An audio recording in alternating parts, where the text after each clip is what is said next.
ஆசைக்கும் நற்றமிழ் நங்காய் வாழி முத்தம் தந்து முகம் கமலும் முத்தமிழ் நங்காய் வாழி.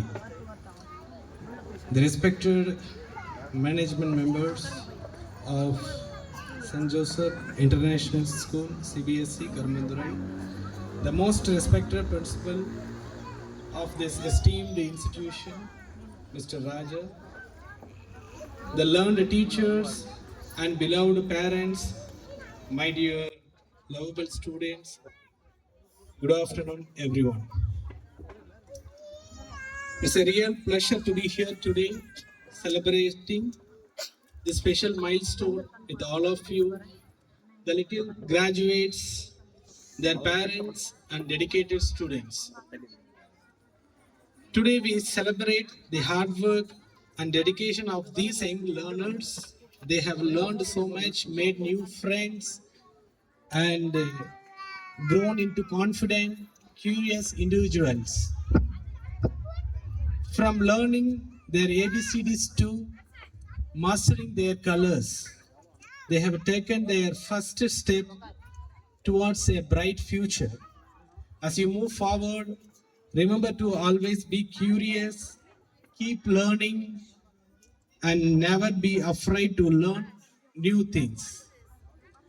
The world is full of possibilities. The world is full of amazing possibilities and wish. And with the hard work and a positive attitude, you can achieve anything. So never stop learning. Learn, learn, learn.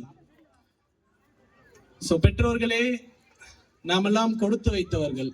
ஏனென்றால் இந்த அழகிய மலை கிராமத்தில் நம் குழந்தைகளை நாளைய தலைவர்களாக, அறிஞர்களாக, விஞ்ஞானிகளாக, மருத்துவர்களாக, பொறியாளர்களாக, ஆசிரியர்களாக மற்றும் தலை சிறந்த IAS IPS அதிகாரிகளாக உருவாக்க இங்கே நமக்கான அற்புதமான பள்ளி கிடைத்திருக்கிறது என்றால் அது நமது சென்ட் ஜோசப் இன்டர்நேஷனல் பள்ளி. ஏனென்றால் இந்த குழந்தைகளுக்கு இப்படி ஒரு நிகழ்வு என்பது தேவையா என்றால் கண்டிப்பாக. Because we have to appreciate our children. ஒரு இடத்துல இருந்து இன்னொரு இடத்துக்கு மூவ் ஆன் ஆகுறாங்க. ஸோ அப்போ இதெல்லாம் அவங்களுக்கு ஒரு பெரிய அப்ரிசியேஷன் கொடுக்கும். சைக்காலஜிக்கலாக என்ன சொல்றாங்கன்னா 0 to 6 years 6 வயதுக்குட்பட்ட குழந்தைகளுடைய உளவியல் ரீதியாக அவங்கள ரொம்ப ரொம்ப கவனமா அவங்களுடைய கற்றலை நம்ம கவனமா கவனிக்கணும் அப்படின்றாங்க.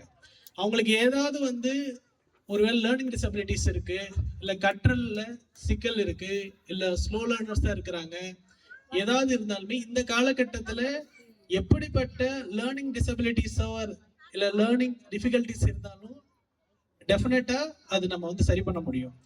நம்ம பேரண்டல் கெஸ்ட் சொன்ன மாதிரி நம்ம அஸ் அ பேரண்டா we have to connect with our teachers. அதாவது நம்ம குழந்தைங்களுடைய டீச்சர்ஸ் கூட ரெகுலரா நம்ம ஒரு கான்டாக்ட்லயே இருக்கும். அதாவது குழந்தைகளை நம்ம எப்படி வளர்க்குறோம், குழந்தைங்களோட உங்க குழந்தைங்களுடைய பள்ளி ஆசிரியர்களுடைய தொடர்புல இருக்க சொல்றோம்.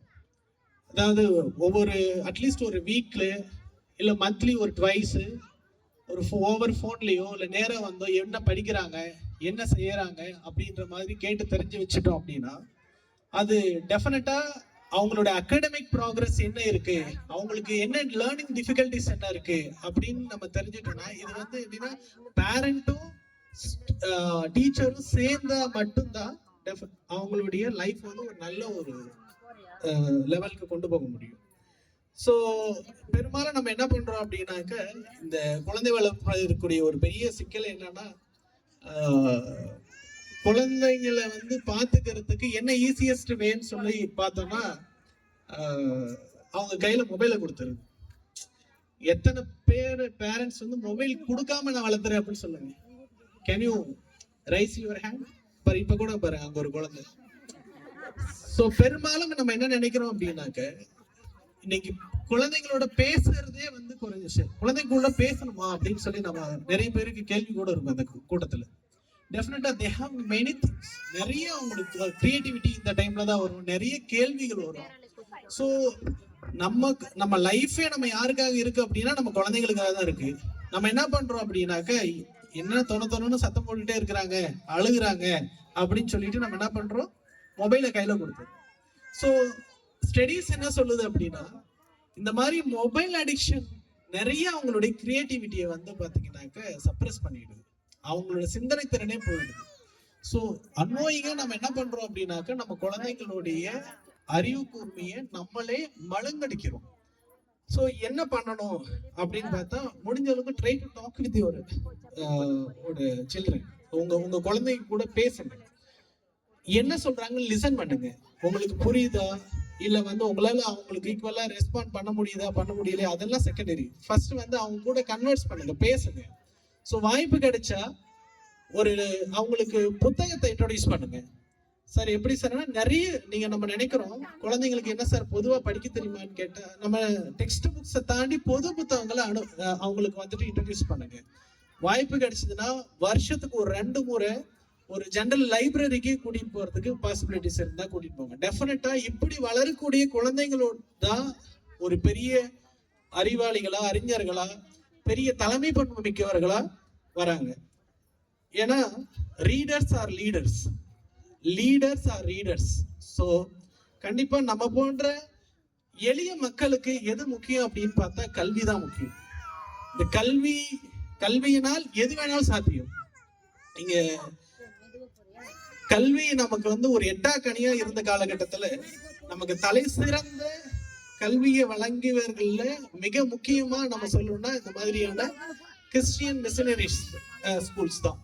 ஏன்னா ஒரு காலகட்டத்துல எஜுகேஷனே வந்து இல்லாத பட்சத்துல, எஜுகேஷனே கொடுக்க கூடாதுன்னு நினைச்ச காலகட்டத்துல பெரிய அளவுக்கு இலவச கல்வி நிலையங்களை உருவாக்கின பெரும் பங்கு இந்தியாவில் வந்து யாரோடது அப்படின்னாக்க கிறிஸ்டியன் மிஷனரிஸ் தான்.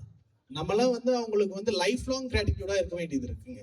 ஸோ ஏன்னா கல்வி இருந்ததுனாலதான் இந்தியாவில் தமிழகம் மாதிரியான இந்தியாவில் குறிப்பிட்ட தென்னிந்தியாவில் தமிழகம் மாதிரியான மாநிலங்கள் முதன்மையா இன்னைக்கு வந்து விளங்கிட்டு இருக்கு. இங்க வந்து எந்த அளவுக்கு அப்படின்னா, இங்க வந்து அப்படிப்பட்ட பள்ளிகள்ல ஏழை எளிய மக்களுக்கு கல்வி கொடுக்கவில்லை என்றால் தமிழகம் இன்னும் ஒரு 30 வருஷம் பின்தங்கி போயிருக்கும். ஒருவேளை நமக்கு எஜுகேஷன் ப்ராப்பரா இல்ல, இந்த 30 இயர்ஸ் எஜுகேஷன் ரெவல்யூஷனரி இல்லை அப்படின்னாக்க டெஃபினட்டா ஒரு 30 இயர்ஸ் நம்ம வந்து பின்னாடி இருந்தோம். இந்த 30 இயர்ஸ் நம்ம என்ன சார் ஃபார்வர்டா இருக்கோம்னாக்க, we can compare India north and south. இங்க சவுத்ல இருக்கக்கூடிய டெவலப்மெண்ட்ல 10% கூட நார்த்ல வந்து கிடையவே கிடையாது. ஆனா இன்னைக்கு இருக்கக்கூடிய சிஸ்டம் என்ன இருக்கு, இன்னைக்கு இருக்கக்கூடிய பொலிட்டிக்கல் ஸ்ட்ராட்டஜி என்ன இருக்கு, நமக்கான கல்வியை எந்த அளவுக்கு சப்ரஸ் பண்ணணும், எவ்வளவு தூரம் ஃபில்டர் பண்ணணும் அப்படின்ற மாதிரி வந்துட்டு ஏகப்பட்ட தியரி வந்து நமக்கு தெரியாம நமக்கு நடந்துட்டு இருக்கு. ஸோ நம்ம குழந்தைங்களுக்கு என்ன கொடுக்கணும் அப்படின்னாக்க, இன்னைக்கு வந்து படிக்கிறது பெரும்பாலும் கல்வி கொடுத்துடுறோம். ஆனா ஹையர் எஜுகேஷன்ல வரும்போது என்ன படிக்க வைக்கணும் அப்படின்றத இப்பவே சிந்திக்க வேண்டிய சூழல்ல நம்ம இருக்கோம். அது மட்டும் இல்லாம இப்ப சமீபத்துல நம்ம வந்து பார்த்திருக்கலாம், டிவியில வந்து நம்மளுடைய அண்டை மாநில முதல்வர், ஆந்திர பிரதேசனுடைய முதல்வர் சந்திரபாபு நாயுடு வந்து அவங்க சொல்லியிருக்காங்க ஒரு ஸ்டேட்மெண்ட். இப்போ ஜஸ்ட் ஒரு 1 வீக் 10 days ஆஃப் டைம், தமிழர்கள் தான் இந்தியாவில் தலை சிறந்த IAS IPS அதிகாரிகளா இருக்கிறாங்க. நான் எப்பப்பெல்லாம் டெல்லி போறனோ, கடந்த ஒரு 25 வருஷத்துல எப்பப்பெல்லாம் டெல்லி போறனோ, அங்க வந்து முக்கியமான செக்ரட்டரிஸா, முக்கியமான வந்து தலைமை பண்பு மிக்கவர்களா, முக்கியமான தலைமை பதவியில யார் இருக்கா அப்படின்னாக்க தமிழ் பீப்புள் தான் இருக்கிறாங்க. ஆனா அவ்வளவு தூரம் நல்லா டெவலப் ஆயிட்டாங்க. ஆனா இன்னைக்கு நான் எந்தெந்த நாடுகளுக்கு போறணும், உலகம் முழுவதும் இருக்கக்கூடிய தலை சிறந்த நிறுவனங்கள்ல யார் வந்து தலைமை பண்புல இருக்கா, யார் தலைவர்களா இருக்கா, யார் CEOஸா இருக்கான்னு பார்த்தனா தமிழகத்துல இருக்கவங்க தான், இருந்து போனவங்க தான், இங்க இருந்து படிச்சு போனவங்க தான். காரணம் என்ன அப்படின்னா, இங்க அவங்க எல்லாம் பெரிய பின்புலம் மிக்கவர்களாம் கிடையாது. பெரிய அளவுக்கு ஒரு 1000-2000 கோடி எல்லாம் சம்பாதிச்சவங்க, அப்பா அம்மா அவ்வளவு தூரம் ஏர்ன் பண்ணி வச்சிருந்தவங்க, ஒரு பெரிய அளவுக்கு வந்து என்ன சொல்ல, அவங்க கிட்ட பெரிய அளவுக்கு வந்து சொத்து இருந்தது அப்படின்லாம் ஒண்ணும் கிடையவே கிடையாது. அவங்க கிட்ட இருந்த ஒரே ஒரு சொத்து என்ன அப்படின்னா கல்வி மட்டும்தான். இன்னைக்கு வந்து சுந்தர் பிச்சையோடைய சேலரி வந்து ஆயிரக்கணக்கான கோடிகள்ல வந்து